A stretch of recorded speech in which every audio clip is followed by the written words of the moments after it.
and shapes and plan for a poster by making a mood board and starting at 0 and kind of making it up as I go along with your help. So I'm going to start a new file in Illustrator.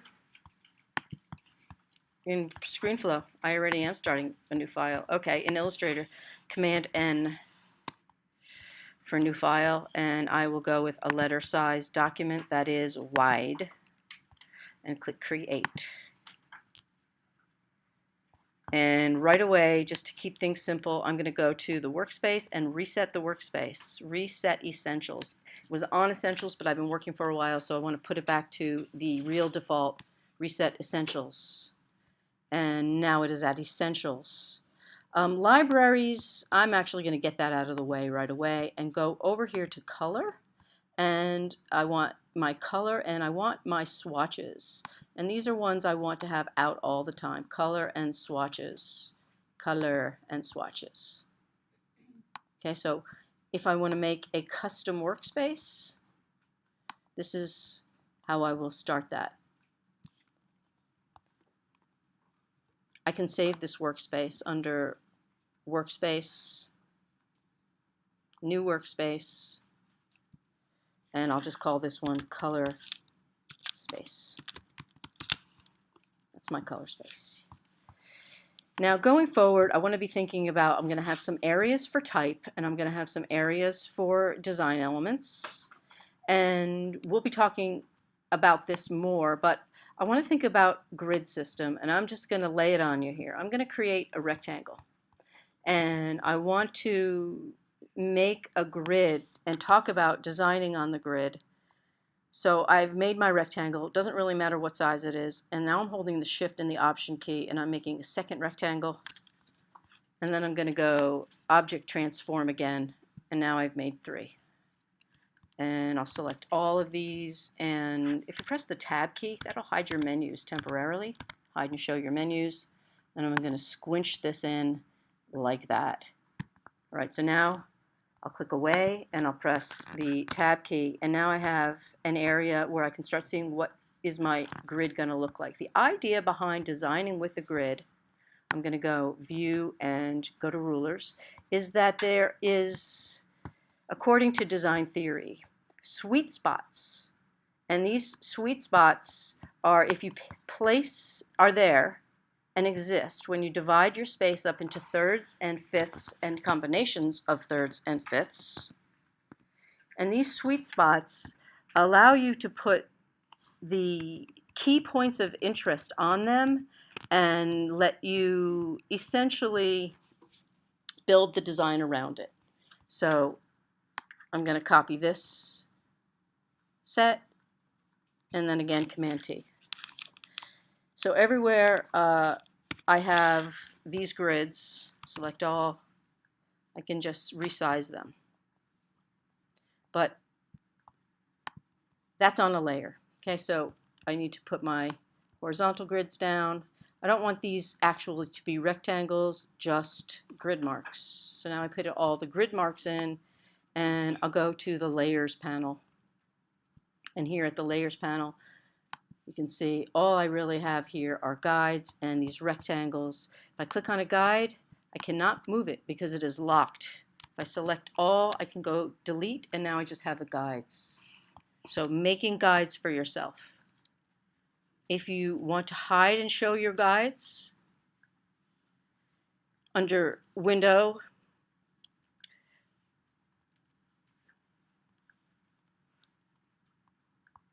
under View, Guides, hide guides and show guides. So Command semicolon is a really good key. Command semicolon, that. All right, having said that, if you divide your space up into grids, when you're designing something, it, according to the geniuses of great ancient design lore, everything kind of falls into place. All right, so in my mood board, I want to have some text elements. So I'm just going to click a single time. That's called line text or inline text as opposed to area text. And I'll make this a very large size, let's say 72, and switch to the Move tool and move this element. Again, so you don't have to type again, if you use the selection tool, press the Option key down and drag the object, Shift Option, and just do that again. Object transform, transform again, Command D. Illustrator makes it really easy. If you watch this tutorial like 7 times, which is what I do to learn stuff all the time, you will know how to do this. 18 is too small. So I'm going to click in this box and I'm just going to use the up arrow and go, okay, medium size type.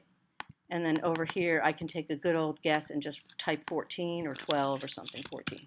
Okay, it's a poster, so I'm going to make it bigger, 24. All right, that would be my body copy size. If you, in Illustrator, if you have text and you make a line or just click, that's called line text or inline text. If you make a box, that's area text. And so what I did was I selected this and copied it, and then I went to the type tool and I made a box and it filled it with type that size. So it just has some cute little rules that will really help you design fast. So watch that tutorial, okay? Sign up for my channel. Spread the word. All right, so now I want to make some stuff, and even maybe I'm like, oh my God, why did I make the type so big? I'll select it all and press S for scale and click in the corner to make sure it locks it in that corner. Click, hold the Shift key down and drag, and I'll size it proportionately as a panel or a packet. And in package design, which I did for many years, there's a lot of panels. You do all these like panels of ingredients and how to put stuff in stuff. And here in Illustrator, you can copy this text. It's so amazing.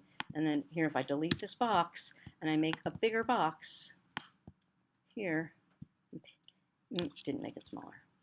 All right, good enough. So we want shapes and we want text and we want to style everything up. Making some areas. If I create a rectangle and I will give that color black because it already is black, and then I make a circle. I'm going to put this circle because it's an important element in my design right on this cross section.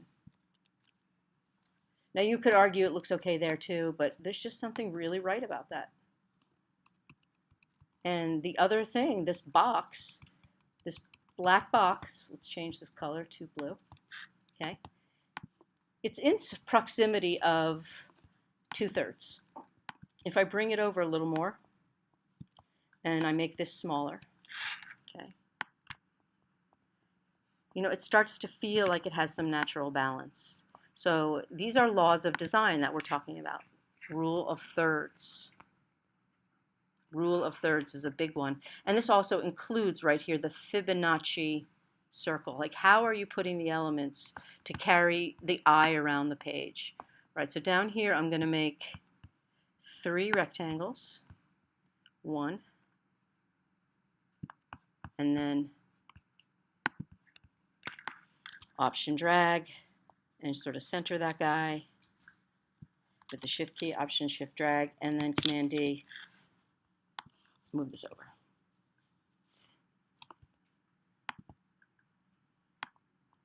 Select these 2 and bring this up.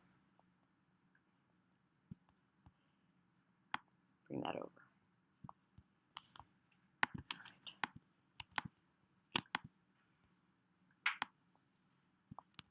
All right, so now I want to make some odd shapes. So here I'm going to increase the size of the circle, hold down the Shift key, but I'm still going to center it up over here. Using the arrow keys as well as using the cursor, and I'm going to bring this one all the way up, make this one 1 piece and make this one 2. So I want to make this one 1 piece. Okay, so I'm going to select both pieces that are black. Now we're going to talk about this amazing thing called the Pathfinder. So I have my basics set up and I'm going to stop recording.